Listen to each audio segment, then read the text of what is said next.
been a bad year for dead heavyweights. Some big names and some lesser names. Champions, legends and forgotten contenders. Well, this one was also a poet. I'm talking about Manchester's Michael Murray, who died on Christmas Day. He fought for the British heavyweight title and then went on and traded punches with dozens of top heavyweights. I'm delighted to say that I'm joined on the line by a man who probably saw Michael fight more than any other journalist, Steve Lillis. Steve-o? Hello, Steve. How are you, mate? I'm fantastic. Steve, first of all, let's talk about Michael Murray's big night in the big time when he fought for the British title. Famous for, well, not for the action in the ring, but for the inaction outside the ring. Out the ring, and Riddick Bowe and his wife, is it Judy or Julie was her name? Julie, I think. Falling asleep at ringside. There was pictures, I remember back page of the papers the next day, there wasn't a picture of the fight, there was a picture of Judy on the right-hand side with her glasses asleep on Riddick's rather large shoulder. And that fight itself, Steve, it wasn't the next morning, you mentioned, you bring that fight up straight away. The next morning after that fight,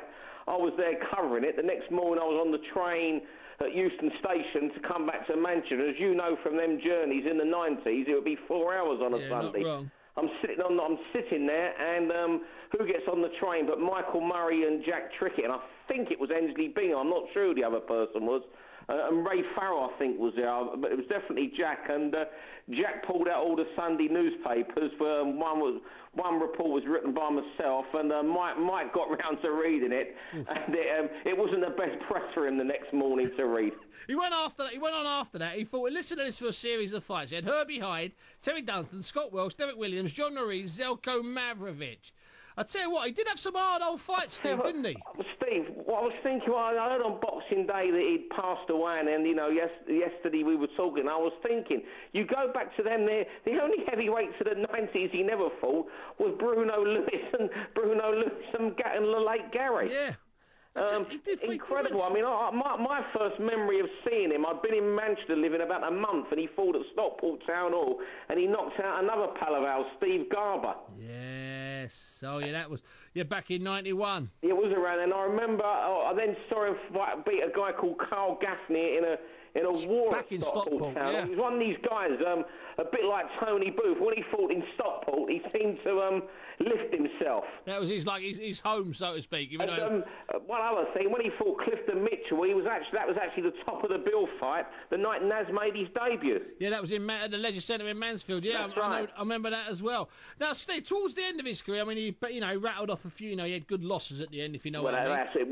The last 4 years were all good losses, apart from Kevin McBride. I mean, until he fought Danny Williams and got stopped in a round, he was a win-one, lose-one fighter. He went 6 with Herbie Hyde in a rematch.